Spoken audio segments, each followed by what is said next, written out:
Никому не нравится быть обманутым. Послевкусие от такого подарка судьбы запоминается куда лучше, чем уроки алгебры в школе. Очень часто этот подарок еще и сопровождается материальным ущербом, но именно моральный урон в большинстве случаев переживается куда сильнее.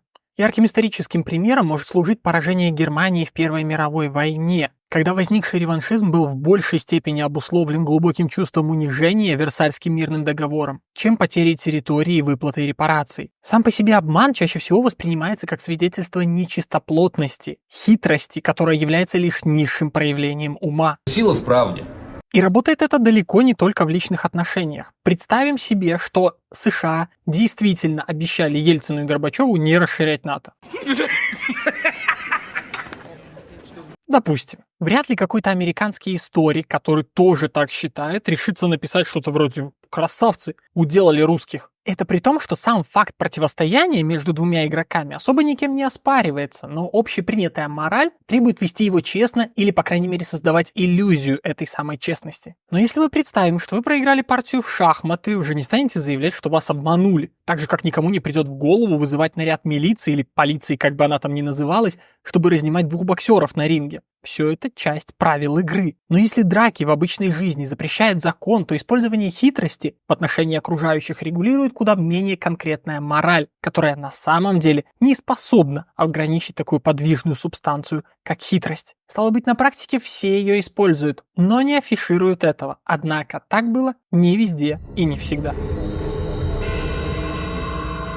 Понятие стратагема как систематическое описание хитрости и уловок известно еще со времен античности и появлялось на страницах военных сочинений. Древнегреческое слово стратагема использовал римский уже полководец первого века Секст Юлий Фронтин, который написал трактат на эту тему. Впоследствии транслитерация этого слова вошла во многие европейские языки, в том числе и русский, и звучит везде примерно одинаково. Некоторые специалисты в этой области даже сравнивают их с карате, потому что, зная правила и владея техникой, можно победить более сильного противника, если в точности нанести удары по наиболее уязвимым местам. И исторически у нас есть два чемпиона в этом неолимпийском виде программы. Это китайцы на востоке и византийцы на западе. И примечательно, что если о Китае, по крайней мере, до недавнего времени на западе мало что знали об искусстве стратегем. По крайней мере, 10 лет назад, заинтересовавшись этой темой, я с трудом смог купить литературу об этом, то Византия и византийские понятия часто приобретают негативный оттенок. И если человека обвиняют на Западе или обвиняли раньше в византизме, то подразумевают его коварство, двуличие и тому подобное. Это примерно такое же стигматизированное и искаженное, на мой взгляд, понятие, как макиавеллизм. Однако через знакомство со стратагемами можно увидеть не просто череду событий и понять, как и почему они развивались. В Византии это искусство получило очень большое развитие, и Маврикий в трактате «Стратегикион» указывал на то, что действия на войне подобны охоте, и достигаются успех больше с помощью отслеживания, сетей, засад и обмана и других уловок, чем с помощью силы. И действовать против врагов, по его мнению, только силой в открытую, независимо от того, сильнее он или слабее, неразумно. Даже если победа кажется очевидной, связывать ее с опасностью и неоправданным ущербом просто нецелесообразно. И добиваться победы, сопряженной с ненужными потерями, это путь, как он говорит, к призрачной славе. Таким образом, византийцы видели в стратагемах не только прибежище слабого, но и способ снизить стоимость победы. И, например, получить 3 победы по цене 2. Ведь война в реальной жизни это ж вообще-то не игра с набором очков за уровень сложности. И если мыслить государственными интересами, то победа, добытая слишком дорогой ценой, так называемая пирова победа, в конечном итоге может оказаться еще хуже, чем поражение. Но на Западе хитрость четко отделена от мудрости. И один современный немецкий профессор удивлялся этому, потому что в древнегреческом эпосе хитрость играет вообще-то значительную роль. Троянский конь, хитроумный Одиссей, обман Прометея, хитрости в любви – все это в целом оценивалось там положительно. Однако вся европейская стратегематика зачахла в эпоху Средневековья, поскольку она оказалась несовместимой с христианской моралью. И синонимом этого сведения хитрости до уровня махинации или цинизма стал Макиавелли. Хотя для сравнения с условным Востоком, потому что деление, понятно, на Восток и Запад достаточно условно, но тем не менее можно привести историю арабского философа XVIII века, которому перевели работу Макиавелли, и он счел его просто ребенком по сравнению с восточными специалистами в этой области. Поэтому на Западе, в который я, кстати сказать, включаю и всех славян, то есть если мы хотим разрубить условно на две части мир, на Запад и Восток, то, конечно, славяне отойдут скорее на Запад. Так вот здесь хитрость скорее используется инстинктивно, под влиянием обстоятельств, и очень редко афишируется. Никто не станет ею гордиться, и ни один историк не похвалит, за исключением, пожалуй, полководца на войне. И то в западной цивилизации очень долгое время считалось, что победа, добытая хитростью, менее ценна, чем та, что добыта исключительно доблестью.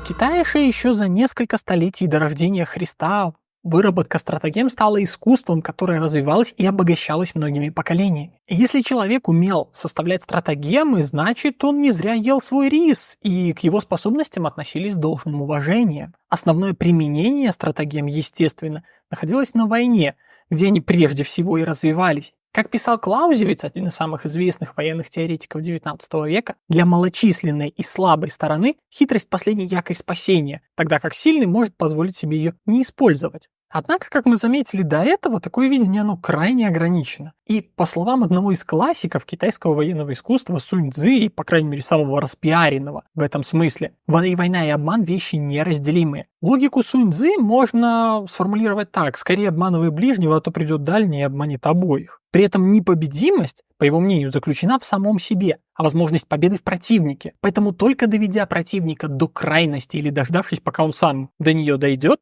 можно его действительно победить. Тот же, кто нападает на крепкого, предварительно не расшатанного противника, он не безумец, как любят иногда говорить в голливудских фильмах, просто идиот.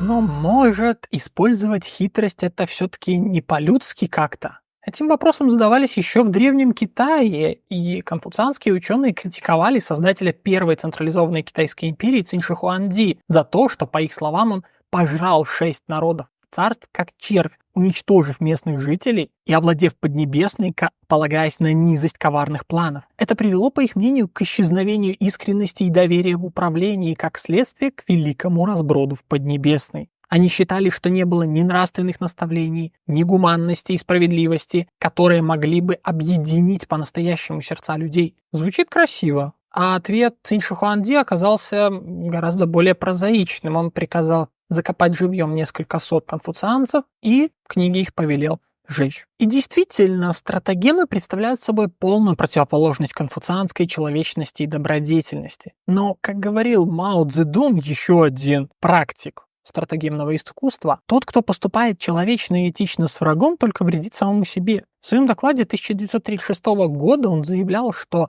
речами о человечности и доброте можно пользоваться лишь для того, чтобы добиться чего-то от других, но нельзя позволять себе быть обманутым ими, по крайней мере, не в физической или духовной борьбе. В целом, если обобщить мнение в Китае на этот счет, там по-прежнему царит убеждение о внеценностном характере стратагем. Стратагема рассматривается лишь как средство, и ее ценность определяется не нравственной благонадежностью, а полезностью или бесполезностью. Ее иногда даже сравнивают с кухонным ножом. Вам же не придет в голову обвинять нож в убийстве. Так и в нравственной оценке стратагемы решающую роль играет мораль самого исполнителя, который определяет цель. Прагматичные китайцы разработали специальную терминологию и классифицировали стратагемы по видам, создавая практические руководства по их применению. В итоге был создан древний и нынче, как мне кажется, достаточно известный трактат о 36 стратагемах, который, надо сказать, тщательно скрывался от иностранцев. Хотя, возможно, даже если бы он не скрывался, иностранцы вряд ли бы оценили в полной мере его значение. Так же, как и после знакомства с работами Сунь Цзы, они не подозревали, а многие, как я вижу банально по новостям, и не подозревают, насколько стратагемы широко применяются в Китае. Специалисты-востоковеды даже считают, что стратагемность стала частью национальной психологии китайцев. Например, в газетных статьях там часто ссылаются на определенные стратагемы, просто указывая их номер, считая, что все люди поймут, о чем идет речь. Эта склонность китайцев к стратагемному анализу и привычка видеть скрытую хитрость за явным поведением приводит к тому, что они подозревают, например, США в том, что их истинный интерес к правам человека не в самих правах человека, а в том, чтобы попытаться затормозить развитие Китая, которого они опасаются. Вполне вероятно, что так оно и есть. Стратагема, по сути, является тактическим приемом, сравнительно ограниченным во времени. Это как завоевание территории. Выглядит красиво, но прежде чем начинать, неплохо бы подумать, что потом делать с этой территорией. И довольно яркая история на этот счет описана еще в трактате 3 века до нашей эры. Один князь хотел начать войну и, призвав советника, спросил: «Я намерен воевать с жителями соседнего государства, их много, а народу у меня мало. Как быть?» Советник ответил, что тот князь на войне пренебрегает хитростью. Вы их обманете, только и всего. Тогда князь обратился к другому советнику, и тот сказал: Если поджечь лес и начать охоту, то без особых усилий можно добыть много зверя. Но потом зверей уже не будет. Если поступить коварно с народом, то удастся приобрести выгоды на короткий срок. Но повторить это не получится. Князь выбрал первый вариант, одержал победу, но после войны, раздавая награды, поставил на более высокое место второго советника. И когда его спросили, почему он так ответил, хотя отказался от его предложения, тот ответил: первый советник говорил о выгодах момента, а второй рассуждал о пользе на долгие годы. Правитель оценил не конкретный совет в изоляции, а сам образ мысли. И он красавчик. Молодец, серьезно, дело знаешь. Он избежал такого когнитивного искажения, как отклонение в сторону результата, когда в конечном счете успешные действия кажутся нам более разумными, хотя это далеко не всегда так. И надо понимать, что в случае, если уже конфликт разразился, как в этой истории, нам поможет еще и Макиавелли, который писал, что противника надо бить так, чтобы он не смог отомстить. Вспомним хотя бы Францию после франко-прусской войны или Германию после Первой мировой. Любой доморощенный стратегемщик должен это понимать. Поэтому прежде чем использовать стратагемы, к рассмотрению которых мы вот сейчас как раз перейдем в отношении людей, знакомых лично вам, я советую вам трижды подумать, а потом лучше отказаться от этой затеи. Но изучать историю их применения это нам, конечно, не помешает. Легенда, давшая название этой стратагеме, уходит корнями в 7 век, когда император Тайцзун решил провести отпуск в Корее, попутно захватив государство Кагурё на Корейском полуострове. Когда император с войском 300 тысяч человек дошел до моря, он пал духом и не хотел продолжать путь. Он обратился к военачальникам, чтобы узнать их дальнейшие планы, а те, опасаясь, что император повернет обратно, попросили время на размышление. Они попытались его подбодрить.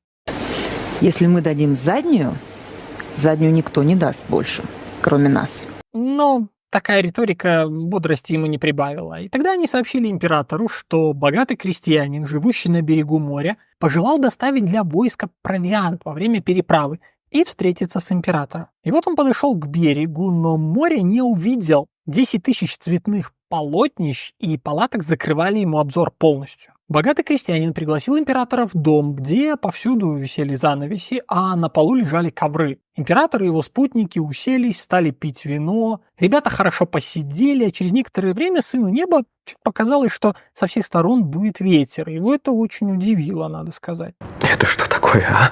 Он приказал одному из своих слуг отдернуть занавеску, и там он увидел бескрайнее море. Спросил, где это мы, и получил ответ: вся армия движется в открытом море в направлении Кагурё. Давать заднюю уже было как-то поздно, и император смирился с фактом продолжения похода. История выглядит, конечно, не совсем реалистично, да и император, если не отрубил хотя бы пару голов советников, после такого его авторитет бы сильно просел. Но именно эта история дала название стратагеме. И тут надо уяснить нам еще одну важную вещь, прежде чем идти дальше. Стратагема — это всего лишь рамка приема. Она может иметь крайне широкое применение, ограниченное лишь стратегическим воображением того, кто ее использует. Сущность данной стратагемы заключается в внушении ложного чувства безопасности. То есть потенциально опасные действия или неприятные маскируются под маской нормальности. Сюда следует отнести, кстати, многих реформаторов. Советские, допустим, вплоть до Горбачева, заявляли, что возвращаются к заветам Ленина, и ничего нового они не изобретают. Османский султан Махмуд II стремился полностью изменить страну, но заявлял, что возвращает лучшее, что было во времена Сулеймана, помня о том, что случилось с его предшественниками Об османах есть целый курс, вы его можете посмотреть на канале. Протестанты разных мастей проповедовали не новый какой-то вариант христианства, а возврат к идеалам раннего христианства. Образ прошлого в этой ситуации – это и есть тот самый дом, в котором реформаторы пытаются спрятать от глаз народа истинные намерения. И в целом это достаточно неплохо работает. Еще один современный пример использования этой же стратагемы – это военная пропаганда и пропаганда насилия в целом. Невозможно продать современному человеку войну просто как войну, потому что убийство противоестественно для абсолютного большинства людей. Поэтому эту абсолютно ужасную вещь нужно поместить в более или менее нормальный контекст. Например, использовать образ внешнего врага или другие уловки. Подробности вы можете посмотреть в отдельном ролике о пропаганде времен Первой мировой, которая работает по принципу этой же стратагемы, и, забегая вперед, она не изменилась до сегодняшнего дня особенно. Это также работает и с окном Овертона, когда рамка допустимого она постепенно смещается, хотя зачастую это происходит просто само собой. Еще один древний пример использования этой же стратагемы относится ко II веку, когда один китайский город был осажден войсками другого княжества и не мог устоять без помощи извне. Тогда 4 всадников выехали за ворота осажденного города, спешились, установили у городской стены мишень и стали упражняться в стрельбе из лука. Когда они расстреляли все стрелы, 4 все сели на коне и вернулись в город. На следующий день ситуация повторилась, и когда на 3-й день они повторили трюк, на них уже особо никто не реагировал. Правда, еще из-за дерьма переживать. Жизнь продолжается. На 4-й день эти люди, воспользовавшись потерей бдительности, прорвались быстро через кольцо окружения, а когда за ними отправили погоню, было уже слишком поздно. В итоге они смогли доставить другому правителю послание с просьбой о помощи. История вновь выглядит не совсем реалистично. На мой взгляд, такие упражнения походили бы на унижение осознавших, и они приложили бы большие усилия, чтобы убить их еще в первый, тем более во второй раз. Тем не менее, эффективности приема это не отменяет. И чем-то, кстати, это напоминает притчу «Волки-волки», только заход с другой стороны в данном случае. В той притче ребенок пришел к такому результату, не стремясь к нему. А здесь это делается целенаправленно. Ну или вот еще один подобный пример. Зашел он на мелководье и простоял там 3 дня и 3 ночи, пока вся живность морская не перестала обращать на него внимание. На 4-е утро он поймал 2 морских черепах, связал их вместе и сделал плод. Некоторое сходство можно увидеть и в одном из аспектов нападения Германии на Советский Союз.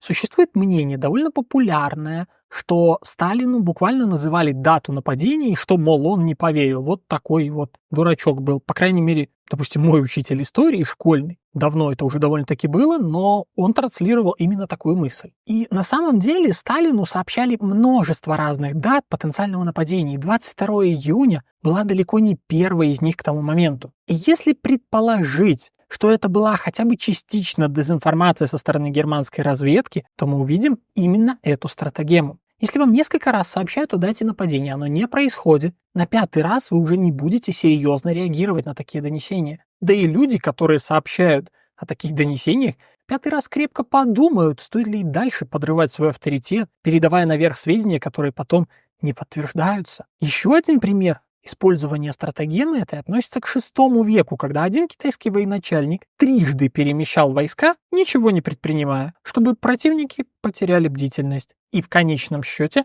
он напал на них и учинил быстрый разгром. В современной войне этот метод также распространен, когда нападение начинается под прикрытием учений. Ты на что намекаешь? Я тебя спрашиваю, ты на что, царская морда, намекаешь? Спокойно. Египет в 1973 году под прикрытием ежегодных учений в районе Суэцкого канала начал вторжение на территорию Израиля. Так началась война судного дня, которая оказалась полной неожиданностью для Израиля. Он действительно пропустил первый удар, но в конечном итоге, как мы знаем, Израиль в этой войне победил. Вообще, если бы Израиль хоть одну войну с арабами проиграл, по-настоящему, поверьте, вы бы точно об этом знали. Каноническая история, которая дала название этой стратагеме, описана в работе Сыма Тяня, которого иногда называют отцом китайской истории. В 354 году до нашей эры царство Вэй напало на царство Джао, которое обратилось за помощью к царству Ци. И царство Ци должно было решить, как помочь своему союзнику. В итоге они решили, что лучше направить войска не под стены Джао, где уже сосредоточены силы противника, а осадить столицу царства Вэй, которая на тот момент была защищена значительно слабее. Таким образом, царство Джао было спасено. Общий смысл этой стратагемы заключается в оказании косвенного давления на противника, что перекликается с учением Сунь-цзы о полноте и пустоте. В своем трактате о военном искусстве он посвящает целую главу этому вопросу и пишет о том, что в войне следует избегать прямого противостояния и проникать туда, где враг нападения не ожидает. Следовательно, тот, кто бьет камень о камень, лишь зря выбивает искры, добиваясь не большего, чем Германия под Верденом, например. И Сунь-цзы также утверждал, что война, она подобна воде, но не имеет постоянства формы, потому стратегия армии должна быть гибкой, подстраиваясь под положение врага. Подобную теорию, кстати сказать, развивал и Мольтке, о котором есть отдельное очень подробное видео на Бусте, а позднее Бейзил Генри Лиддлгард, британский военный теоретик. Эти двое, они являются одними из главных военных теоретиков войн индустриальной эпохи. Можно выделить два основных направления, в которых данная стратагема может быть использована. Во-первых, целью может быть отвлечение сил противника, как в основном примере, который я привел. Таким примером может служить наступление русской императорской армии в Восточной Пруссии в 1914 году, когда основной целью было спасти Париж, а не добиться собственных успехов, которые не могли иметь стратегического значения, потому что русская армия к тому моменту не была полностью отмобилизована. В итоге отчасти этого удалось достичь, ведь Германия действительно была вынуждена перебрасывать войска в критический момент битвы на Марне, которая во многом определила исход Первой мировой войны. Еще один пример из Китая, когда в 1947 году Чан Кайши планировал крупное наступление на районы подконтрольные КПК, Компартии Китая. Тогда Дэн Сяопин и Лю Бочен со своими войсками форсированным маршем направились на тыловые районы Чан Кайши, и тот был вынужден защищаться, не сумев перейти к активным действиям. Мы так не договаривались! То есть мы видим, что этот ход, он может позволить перевернуть игру как блин на сковородке. Еще недавно нападавшая сторона оказывается в обороне и часто в крайне невыгодных для себя условиях. Той же цели служило китайское вторжение во Вьетнам в 1979 году, когда Китай в качестве одной из задач, по крайней мере предполагаемых, пытался заставить Вьетнам вывести войска из Камбоджи. В результате достичь этого не удалось, итоги войны там вообще были крайне спорными, но это тоже исторический пример. Существуют еще ситуации, когда крупный игрок пытается усугубить положение противника, который уже создал для себя ловушку, что, в общем-то, тоже является вариантом использования данной стратагемы. Тремя хорошими примерами могут служить Вьетнам, Афганистан и современная война на территории Украины. В каждом из этих случаев крупная держава ввязалась в длительный конфликт, где противостоящие силы получили поддержку от других крупных держав, оружием, инструкторами и другими средствами, кроме прямого военного вмешательства. И если отбросить риторику о борьбе за свободу, то останется то, что Советский Союз во Вьетнаме и Соединенные Штаты в Афганистане и Украине получили возможность не только втянуть стратегического противника в болото, помогая ему увязнуть в длительном конфликте, но и обкатать свое вооружение и получить новый военный опыт. Другим вариантом использования этой стратагемы является целенаправленный удар по слабому месту. Здесь цель заключается не в отвлечении или ослаблении сил противника где-то, а в непосредственном достижении успеха. Примером может служить операция в Дарданеллах в 1915 году, неудачная для британцев, но потенциально способная очень сильно повлиять на ход Первой мировой войны. Эта операция, хотя и была, на мой личный взгляд, очень хорошо спланирована, оказалась провальной именно из-за плохой реализации и утраты эффекта внезапности, который в Первой мировой имел важнейшее значение. Кто-то, безусловно, может сказать, что по отношению к Османской империи это была совсем другая стратагема, 18-я, если быть точной, которая заключается в ударе по ключевой точке, потому что целью были проливы и фактически столица Османской империи. Это будет верно, но я в данном случае рассматриваю ее как и страны Антанты в контексте позиционной войны на Западном фронте и возможности ударить по центральным державам с другой стороны. Еще один яркий пример – это успешный прорыв танковый через Арденны в 1940 году. Стратегия обороны Великобритании и Франции исходила из того, что немцы не станут в лоб штурмовать линию Мажино, потому что это будут огромные потери, и они направятся через Бельгию, как в 1914 году. Стоит сказать, что немцы именно так и планировали долгое время. Арденны – горный лесистый массив, горы невысокие, не Альпы и тем более не Гималаи, но тем не менее, они считались непроходимыми для танков. И оборонялся этот участок плюс-минус слабовато. И именно этот неожиданный прорыв предопределил падение Франции, и дальнейший ход Второй мировой войны. Нельзя с уверенностью утверждать, как бы повернулась ситуация, если бы Германия, Франция и Великобритания столкнулись бы в боях на равнинах Бельгии. Однако можно с высокой долей вероятности сказать, что даже в случае победы Германии это заняло бы у нее гораздо больше времени, потребовало бы гораздо больше ресурсов. И мирный договор не превратился бы в унижение в старом вагончике маршала Фоша. Еще один любопытный опыт в этой связи нам дает очередная арабо-израильская война, на этот раз шестидневная, 1967 года. Израиль начал ее с массированного авиаудара. При этом в регионе существовал своеобразный негласный консенсус насчет наиболее благоприятного времени для нанесения такого удара. Это было раннее утро. Египетские летчики честно отправлялись патрулировать небо в это время. Когда это время проходило, они возвращались, считалось, что в этот день уже войны не будет, их бдительность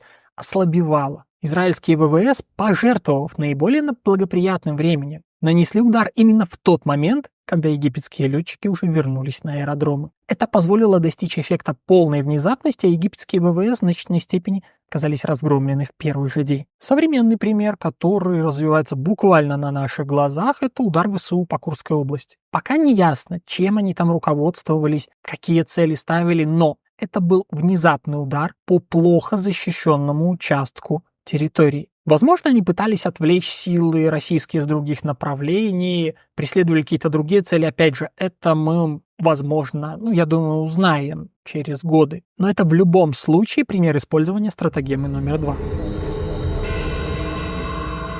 Стратагемы, однако, не являются сугубо военным средством. И приведу пример абсолютно мирный, который в бизнесе называют стратегией Голубого океана. Достаточно популярная идея, описанная в одноименной книге, и суть ее заключается в том, чтобы создать нишевый продукт, который за счет своей уникальности не будет иметь конкурентов. Вместо того, чтобы создавать еще одно подобие Кока-Колы, производится, например, лимонад со вкусом кактуса, который будет пользоваться популярностью, пусть и среди ограниченного круга любителей чего-то специфического, но конкурентов у производителя такого практически не будет. И без клиентов он не останется. То же самое можно наблюдать и в условном Ютубе, когда канал о вязании кошек не обладает потенциалом миллионного роста, но он получит небольшую консолидированную аудиторию, которую зачастую монетизировать будет проще. Все это в широком смысле тоже применение стратагемы номер 2. И повторюсь, стратагема сама по себе – это лишь рамка, а использовать ее можно очень по-разному. Тем не менее, такая рамка, почему вообще ее надо рассматривать? Это как шаблон для мемов. Не обязательно иметь великий ум, чтобы придумать что-то стоящее. Итак, мы рассмотрели 2 стратагемы. Пишите в комментариях, как вообще вам такой формат, стоит ли продолжать рассмотрение трактата о 36 стратагемах постепенно. Но и при этом, конечно, никто не отказывается от биографических материалов. Они по-прежнему тоже будут выходить на канале. Ну и подписывайтесь на телеграм-канал, там я публикую дополнительные материалы, в частности, там вышел пост о рисках военных, где я сравниваю отношение Бейзила Литлгарта к Мальборо и Наполеону и почему оно несправедливо в этом контексте.